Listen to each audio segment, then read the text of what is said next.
Nikita, welcome back to my channel. अपनी NCERT series को आगे बढ़ाते हुए हम क्लास 7 का चैप्टर 7 लेकर आए हैं। तो इस चैप्टर को अच्छे से समझने के लिए हमारे इस वीडियो को एंड तक देखिएगा। और चलिए स्टार्ट करते हैं अपना ये चैप्टर, देखते हैं कि आज इसमें हमें नया सीखने को मिलता है। तो जैसे कि आप देख पा रहे हैं, चैप्टर का नाम है weather, climate and adaptation of animals to climate. तो वेदर का मतलब होता है कि डे टू डे जो हमारा टेम्परेचर हम मेजर करते हैं उसे बोलते हैं वेदर, जो डे टू डे हमारा चेंज हो रहा है।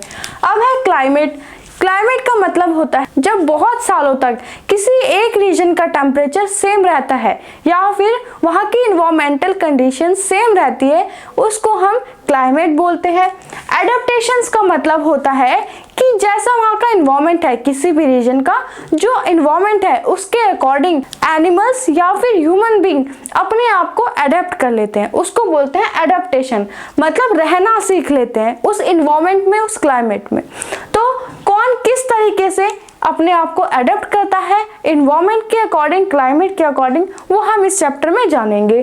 तो चैप्टर को स्टार्ट करने से पहले आप कुछ कंडीशंस ले लीजिए, आप कुछ बातों पर ध्यान दीजिए जो आपके घर में कुछ समय पहले हुई होंगी या आपने कहीं से सुनी होगी। जैसे कि कभी भी क्रिकेट मैच होने वाला होता है तो क्या बोलते हैं, अरे जब क्रिकेट मैच होगा वहां का इन्वायरमेंट देखो कैसा होगा, कहीं ऐसा तो ना वेदर चेंज हो जाए और क्या हो जाए, बारिश हो जाए। या फिर आपके घर में कोई किसी की शादी की बात चल रही हो तो आपने सुना होगा कि आपके जो बड़े हैं वो क्या बोलते हैं, अरे शादी की डेट जब फिक्स करो तो जरा देख लेना कहीं बारिश ना हो जाए। तो कुछ इस तरीके की चीजें आपने सुनी होगी।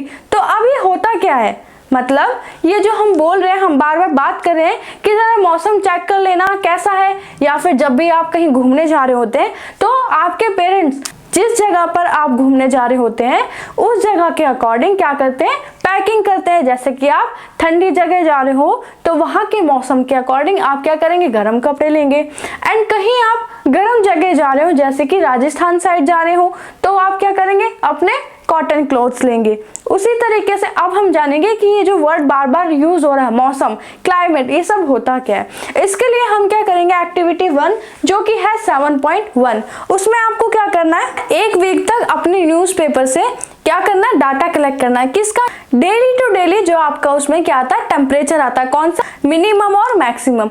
जैसे कि हमने अपने प्रीवियस चैप्टर में पढ़ा था कि जो हमारा थर्मामीटर वाला चैप्टर था उसमें हमने देखा था कि डेली टू डेली जो हम टेम्परेचर मेजर करते हैं उसके लिए हमारे क्या होते हैं, 2 थर्मामीटर होते हैं। एक होता है मैक्सिमम टेम्परेचर वाला थर्मामीटर, एक होता है मिनिमम टेम्परेचर वाला थर्मामीटर। और फिर आपको क्या करना है, वो टेबल मेंटेन कर लेना है।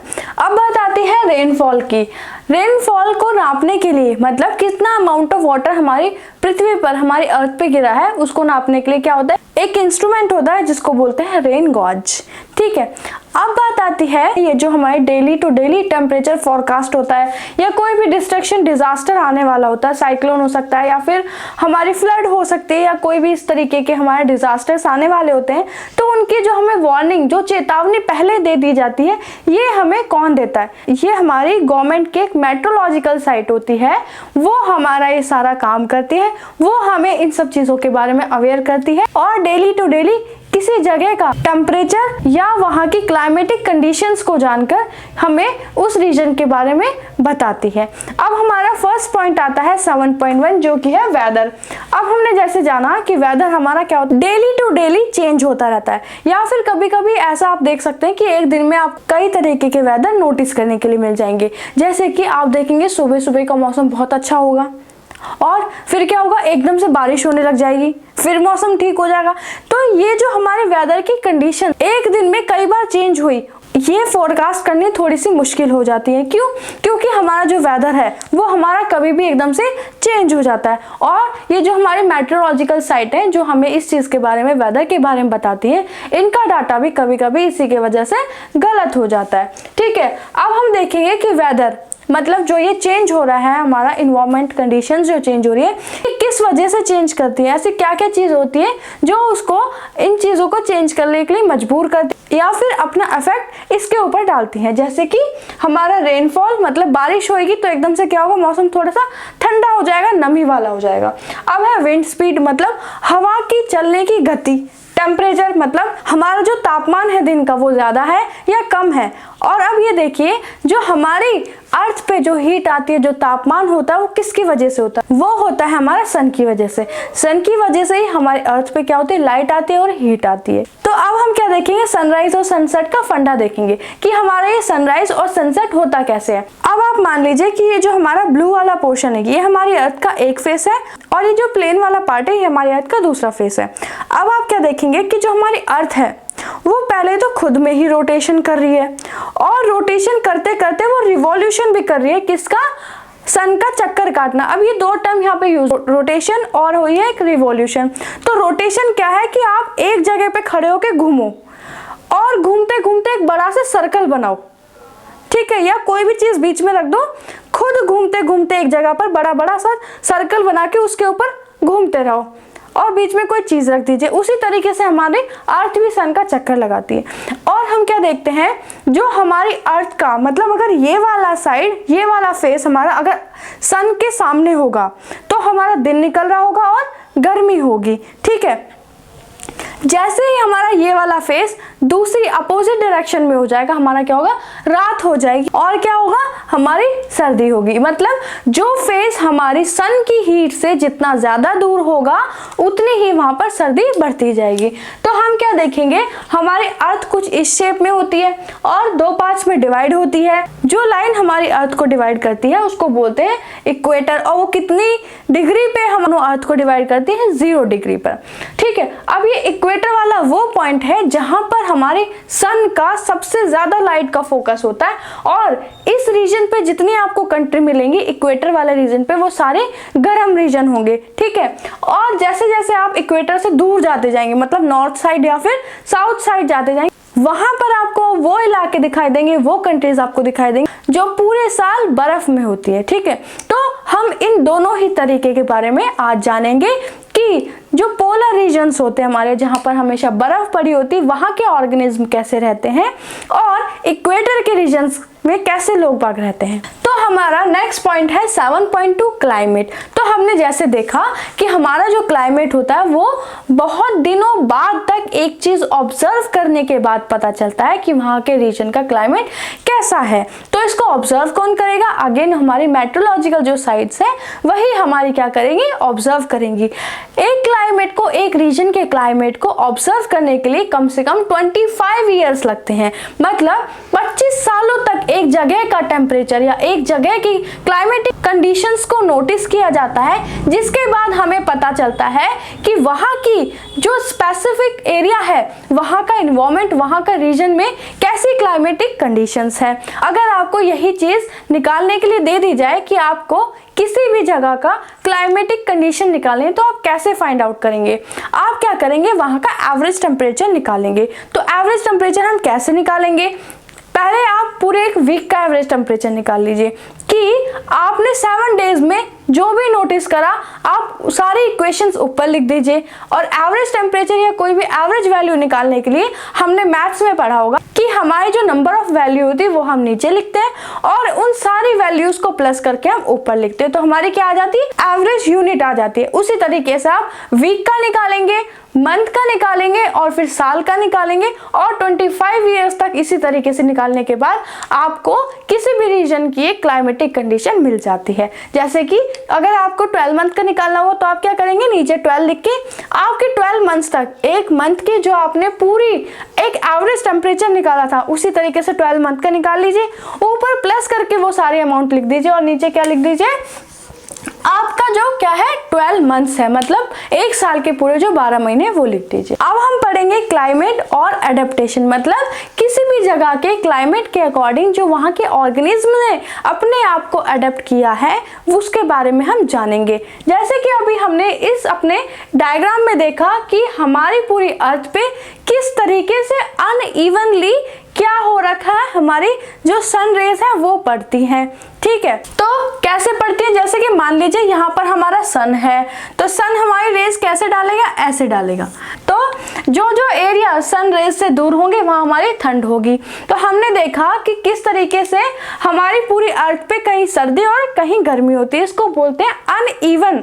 ठीक है, किसी भी चीज का एक समान ना होना। अब देखते हैं हमारी जो कंट्री है इंडिया, उसमें भी कुछ इसी तरीके के हमें वेरिएशंस दिखाई देती हैं कि अब आप देख लीजिए, जैसे हमारी कंट्री में जो राजस्थान वाली साइड है वहां पे कितनी गर्मी होती है, वहां पर क्या इतनी गर्मी होती है कि वहां बारिश भी नहीं होती और वहां क्या होता है, डेजर्ट बन गया है। बारिश की कमी की वजह से सूखा पड़ जाता है तो वहां डेजर्ट बन गया है। अब आप जम्मू कश्मीर की साइड जाइए तो जम्मू कश्मीर की साइड आप क्या देखेंगे, हमेशा वहां बर्फीला एरिया रहता है। अब आप मेघालय की साइड देखेंगे तो वहां क्या होता है, वहां पर बहुत ज्यादा बारिश होती है। तो आपने ये देखा कि सिर्फ एक सिंगल कंट्री में कितना तरीके का आपको क्लाइमेट कंडीशंस मिल जाती हैं।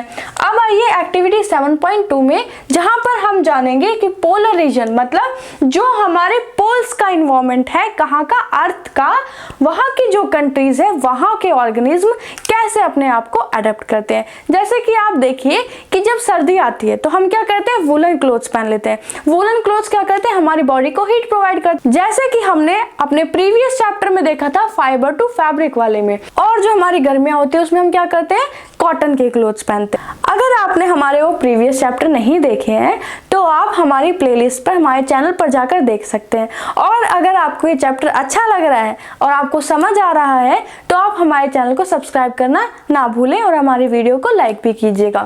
तो हम देख रहे थे पोलर रीजन्स के बारे में। सबसे पहले जानते हैं कि पोलर रीजन्स पे हमारी कौन कौन सी कंट्री होती है। जैसे कि आप कनाडा देख सकते हैं, USA, Finland, Russia and the Siberian regions. तो अब हम क्या देखेंगे, ये जो पोलर रीजन है यहाँ के हम दो जानवरों के बारे में जानेंगे। एक है हमारा पोलर बियर, एक है हमारी पेंगुइन। तो जो पोलर बियर और पेंगुइन है दोनों ही व्हाइट कलर के होते हैं तो, और हमारी जो पेंगुइन है वो हमारी एक ऐसी बर्ड है जो कि उड़ती नहीं है। मतलब बर्ड तो कहलाती है, चिड़िया तो कहलाती है, पंख भी होते हैं ब्लैक कलर के, लेकिन वो उड़ नहीं पाती है। अब वहाँ के जो इन्वायरमेंट है उसके अकॉर्डिंग कैसे इन दोनों जानवरों ने अपने आप को अडेप्ट किया है, इसकी कुछ कैरेक्टरिस्टिक्स देखते हैं और थोड़ी सी इनके बारे में जानते हैं।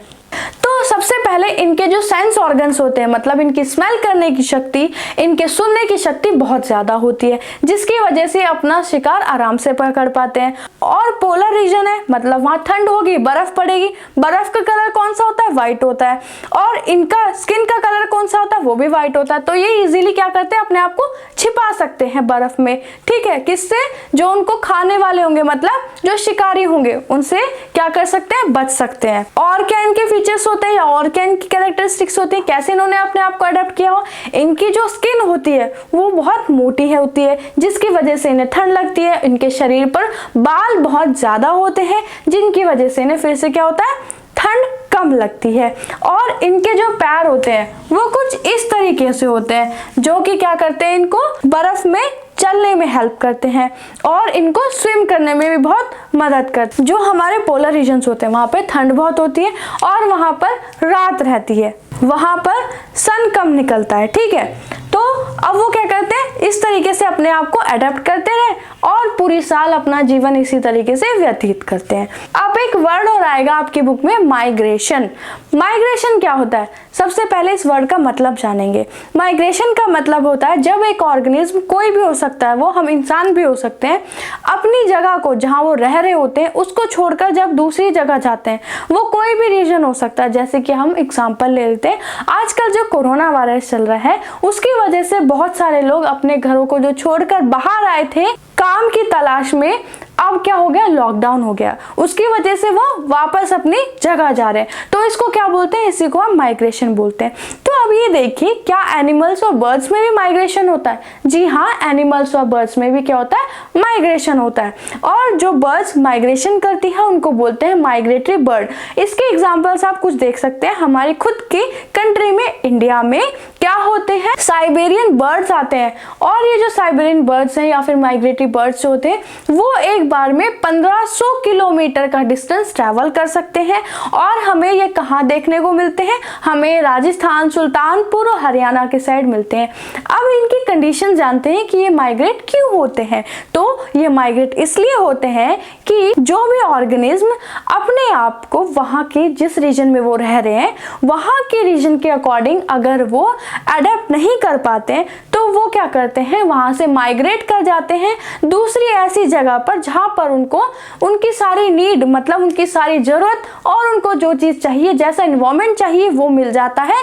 तो वो वहाँ पर क्या कर जाते हैं, माइग्रेट कर जाते हैं, पलायन कर जाते हैं, अपना घर छोड़कर कुछ टाइम के लिए उस जगह को अपना घर बना लेते हैं। अब हम इससे बिल्कुल अपोजिट दूसरी तरीके के एनवायरनमेंट के बारे में जानते हैं जो कि है ट्रॉपिकल रेन फॉरेस्ट। तो इसके नाम से हमें पता चल रहा है कि रेन फॉरेस्ट के बारे में बात हो रही है, मतलब कि ऐसा कोई एरिया जहां पर बहुत ज्यादा बारिश होती है। अब बारिश होती है तो क्या होगा, बहुत सारे फॉरेस्ट होंगे।